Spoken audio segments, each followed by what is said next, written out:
forever. What up? What's up, Block? How you feeling? What's going on? Big day, big day, big things. Tell us about why you're excited. I just dropped the album on the 1st. It's my third studio album. They played my single in LA today for the first time on Dash Radio, And what's the single called? It's called Walk Alone. We actually just released the video today. All I wanted was my father's love. He ain't bother much. All I wanted was my mother's touch. But she couldn't do enough, so I was off to the streets. Seeing the coffin was normal to me. Going to war with the Bloods made me see shit I ain't want to see. Yeah, I'm in my feelings ass loop, cause my reparations passed through. But I keep it humble, want to pass through, cause most these rapper niggas ass too. Are you lighting up over there? I was waiting for you. Cheers.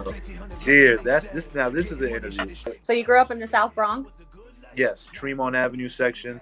So you were just running the streets growing up, and it kind of gave you a space to start like working on. He gave me the time. I didn't know I could do it. We like kind of like freestyled in the hood one time, and he was like, "Yo, you're good. Like, did you write that?" I'm like, "No, I've never even like done this before."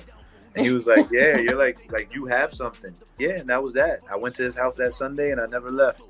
I thought I was gonna be rich like a week later. I stopped going to school. I started to don't stop going to school. But it was a different time. I'm a little bit older, so you could get away with it back in the day. Do you produce too? I have, but I'm more of a writer. I write. Do you write your own music? I write my own music, but I also write for other people. Where do you get your inspiration from? Is it like life? Is it other people's life? I came from a really rough childhood. That's why Alex, he was a big part of my childhood. He literally, he took me out the streets, although we were living in the ghetto, but like he gave me something else to do with my time.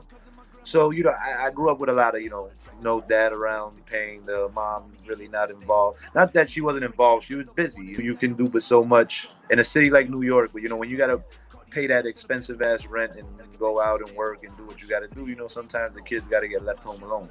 And I was a product of that. The older people were decent, so they always looked out. If they knew my mom was at work, they feed me and things like that. Pretty much that. That's like my inspiration. You can kind of hear it in my music all the time. I don't hold any grudges. I let everything go. But my music gives me a chance to express how I used to feel and how maybe in and out sometimes I might still feel now. So you think music is like your therapy? Pretty much that. Like my inspiration to music is just letting out. I don't want to sound corny and say pain. Easiest way for me to transfer my emotions. That's a good way of putting it. Yeah. That's what I feel like I'm doing in my podcast. Is like transferring my emotions, and it feels so good. If it feels good while you're doing it, then it's what you're supposed to be doing. Like my entire album, maybe minus like 2 records that I believe I did here. I've recorded them all in my room. My little brother, who's actually on the Walk Alone song with me, like my real little brother, he went to school for audio engineering. So I would record it at my house and email him the files, and he'll like mix it and master it for me. He learning how to, it was the same thing, like you learning how to edit and put things together and chop things up is pretty much the same thing I did. When you like something, you go get it. Hustle, don't quit. You've been on 3 record labels. Yes. We got Murder Inc., Ruff Ryders, and Bottom Line Entertainment. Yes. Okay, so when you say you've been on them, do you mean that you've written? Have you your songs up rapping? When I turned 18, Murder Inc. was like a development deal situation. They thought I was good enough to keep around, so nobody else would take me. That's what the whole artist development thing is. Okay. They see potential. They're gonna grab you before somebody else does, and they work with you. I mean, not to talk shit about them, they didn't work with me. Like I was there. And I did all the hanging out. I was in the studio. Big artists would leave. They let me stay. They'd buy the studio for 2-3 days, but nobody was there all day for 2-3 days. So like that was like my time. Like me and all the other younger artists that they had with them, we would record our records there after everybody was done. Like Ja Rule. Honestly, I never met Ashanti. I met everybody else in the group except for her the whole time I was there, and I was there for like almost 2 years. Ruff Ryders. So Ruff Ryders was the Locks, like Ruff Ryders. That's Locks, DMX, all of them. Drag On, Eve. I love Jadakiss. I always loved Styles P, and I always loved the Locks. So definitely, they were. See the situation with that after Murder Inc. got indicted by the federal government. I don't know if you remember anything about that. Yeah. So it was big news. It was like big news. So they asked us, say, you wanna You want to stick around until this is over? And I had a manager at the time. We said no, and they just pretty much said, okay. I'm on Cypress, which is like 138 in Cypress Avenue in the Bronx. Is like a place that nobody wants to go unless you live there. So I'm hanging out there with family. Come to find, I have a cousin who's a motorcycle rider. He's with the Ruff Ryders, the actual motorcycle group, like the motorcycle club. Right. But he's very well known, and they all know him. And I started giving music. He started giving it to them, and I met up with. I rap battled some kid in Hunts Point in the Bronx, in front of the two owners of Ruff Ryders, and I tore his head off. And after that, I just started running with. It was the same thing. Like it's like when you're the new guy or the new person at work, they kind of like keep you around. I wasn't like super involved. That's where people who get signed and don't go anywhere, those are those people. Like they sit there and wait for them. Like me, I made my own moves. Like even though I was running with them, I was always here and I was talking to everybody. I didn't care who it was. And so I made my own things happen. Like out of those situations, I got a song with T-Pain. I have a song with Shine. I don't know if you remember Shine, the guy who shot up the club. Hell yeah. The dude who shot up the club with Puff Daddy and J-Lo back in the day. I got a song with Wiz Khalifa before he was anybody.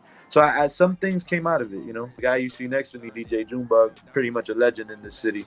He started a movement. I've always ran with, you ever heard of a rapper named Fred the Godson? In the Jada Kiss, Styles P level in New York City. He passed away last month from COVID-19. Wow. And I've known him since I was like 14. And he's been a staple in New York hip hop for years. I ran with him pretty much, but I was never actually signed. It was more like just a family thing. Damn, I'm sorry.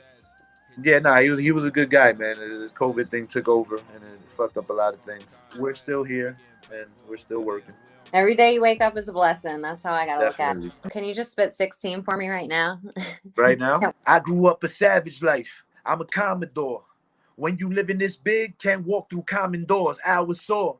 So if time flies, your boy on lift. A heat maker, I'm living mine like an arsonist. Cartridges make your conflict for conflict, they moving calmer. Karma will rape your conscience for comments made on the corner. Artery to the streets, my heart pump what it wanna. Honor amongst the martyr where Congress can be Obama. Jobs paying enough just to keep your fan from starving. Starving in movie drama, you bother, don't play the part then. Bartered with Bogart as I'm smarter to watch the world spin. I'm feeling like Pac with a gun, me and my girlfriend. Hey. Yeah. All right. Don't let life stress you, because I've seen stress kill people. I've seen stress make people kill themselves. Stress, you know, things are not that serious. You don't need to walk around with an attitude all day for no reason. What you got going on in your home, either get out of that situation or leave it there. Just don't stress. Like I was living in New York and I never even honked the horn. Like it's like you know what? Go ahead. When I first got here, I was 21. I was like so New York. Like it was like I was ready for the action, you know, and you know, you learn here. You start to go so much and you realize nobody's ever like when you're the only one always trying to hang out, there's a problem. Just don't calm stress. down a lot. Yeah. I'm focused now. That's why I feel like that's why the music and everything is falling into place. I'm not so worried about everything else anymore. Or all the non-important stuff. So what do you do for your mental relaxation? I sit in my car with music and stuff, or you know, I'll write, or I'll listen to beats, or I'll go through it, or I'll just be on my phone, you know, like whatever. Even if I'm on IG or whatever, I feel like the only time I'm like super at peace is like when I'm sitting in my car for some reason. I want everybody to support each other and everybody get some money.